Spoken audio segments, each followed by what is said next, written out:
दोस्तों, और आप भी खुद से आईआरसीटीसी के अंदर ट्रेन टिकट बुक कर रहे थे, आपके पास भी आईआरसीटीसी का आईडी है, तभी तो आप खुद से टिकट बुक कर रहे हो। लेकिन यहाँ पे समस्या ये बहुत लोग फेस कर रहे हैं कि उनका अचानक से आईडी जो है ना वो डिसेबल हो जा रहा। देखो, सबसे पहले समझेंगे कि डिसेबल होने के पीछे के क्या क्या रीजन हो सकते हैं, एंड अगर डिसेबल हो चुका है तो आप उसको कैसे इनेबल यानी कैसे उसको रीएक्टिवेट करेंगे।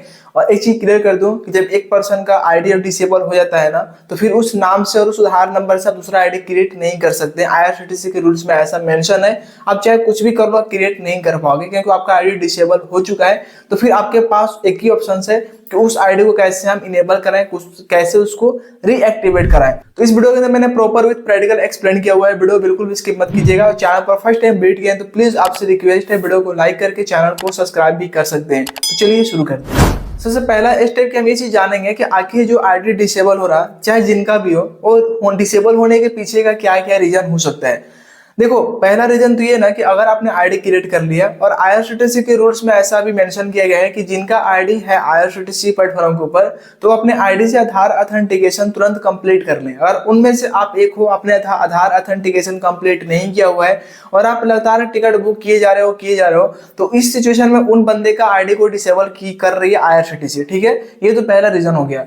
दूसरा रीजन कि बहुत सारे ऐसे यूजर्स हैं जो कि अपने नाम पे अकाउंट तो क्रिएट कर लिए, लेकिन फैमिली किसी मेंबर का आधार उसमें अपडेट कर रहे हैं। तो देखो, वो भी ना एक जंक फाइल हो गया, क्योंकि आपका जो नाम से आईडी क्रिएट हुआ है तो फिर आप ही का आधार वहां पे ऑथेंटिकेट भी होनी चाहिए अगर हम रूल्स के अकॉर्डिंग देखें तो। लेकिन बहुत सारे ऐसे भी यूजर्स हैं, ऐसे स्टूडेंट भी हैं जो कि अपने फैमिली के आधार लिंक कर रहे हैं और अपने नाम से आईडी क्रिएट कर रहे हैं। तो फिर कभी कभी क्या होता है ना, होता नहीं है, लेकिन अगर इनकेस हो भी जाए ना, तो फिर उस तरीके का आईडी को डिसेबल ही होना है, आज हो या कल हो। तो फिर आप उस गलती को कर रहे हैं तो फिर आपका आईडी डिसेबल तो होगा ही होगा।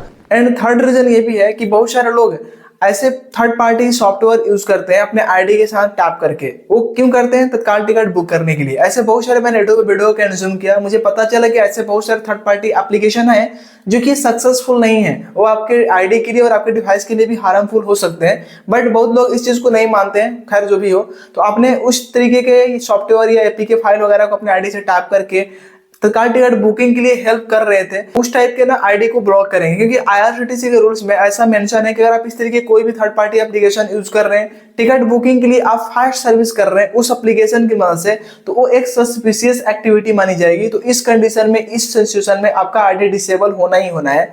अब यहाँ पे ये चीज आपने समझ लिया कि हाँ, इन रीजन से आईडी डिसेबल होता है। तो क्या अगर आपने इन सभी चीजों को फॉलो किया है, उसके बाद आईडी डिसेबल हुआ है, तो क्या हम इसको खुद से इनेबल या रीएक्टिवेट कर पाएंगे या नहीं, वो इस वीडियो में मैं आपको बताऊंगा। देखो, रीएक्टिवेट करना बहुत जरूरी है क्योंकि आप दूसरा आईडी भी क्रिएट नहीं कर सकते। अब इसका स्टेप क्या है, आप अच्छे से देखिएगा। मैंने बहुत ही बारीकी के साथ एक्सप्लेन किया है विद प्रैक्टिकल। स्क्रीन रिकॉर्डिंग यहाँ लगा दूंगा ताकि आप लोग बेहतर तरीके से इसको समझ पाओगे। आप यहाँ पे साइड में स्क्रीन रिकॉर्डिंग देख सकते हैं। मैंने जस्ट ब्राउजर को ओपन किया, यहाँ आपको टैप करना है आईआरसीटीसी, इस तरीके से लॉगिन। ओके, मैंने टैप किया एंड टैप करने के बाद सिंपली सर्च करेंगे एंड यहाँ आपको जो फर्स्ट यूआरएल मिल रहा है ना, आईआरसीटीसी का वेबसाइट, इस पर टैप करके ऊपर में आपको एक ह्यूमन आइकन जैसा मिलेगा, प्रोफाइल आइकन। इस पे सिंपली टैप करना है। टैप करने के बाद यहाँ आपको आईडी और पासवर्ड फिल करना होगा, जैसे कि यूजर नेम और पासवर्ड हम यहाँ पे फिल करेंगे, यूजर नेम और पासवर्ड। अभी मैं आपको दिखा रहा हूँ, ठीक है, बस वीडियो कंप्लीट देखो, स्किप मत करना।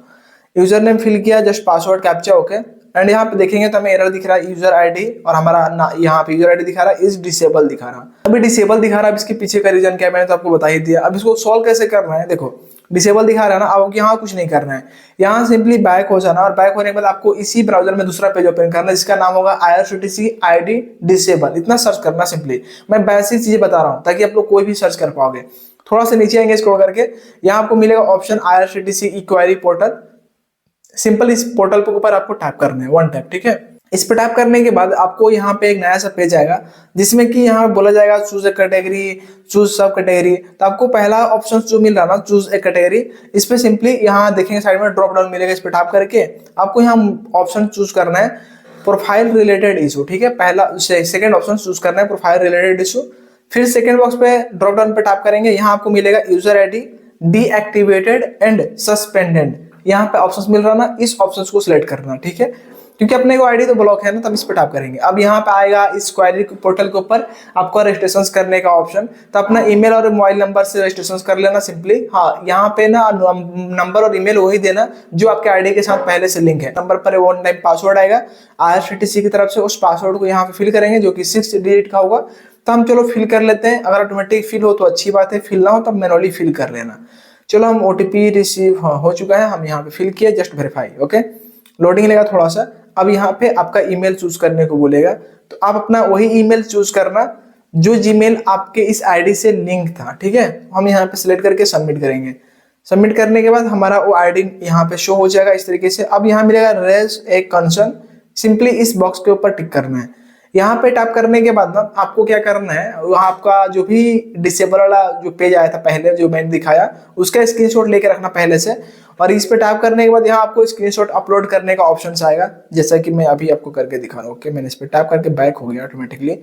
हाँ ओके, यहाँ पे देखो स्क्रीनशॉट यहाँ अपलोड करना, और डिस्क्रिप्शन में ना आपको प्रॉपर डिटेल में इंग्लिश में एक्सप्लेन करना है। गूगल ट्रांसलेट की मदद से आप इंग्लिश में टाइप कर लेना सिंपली।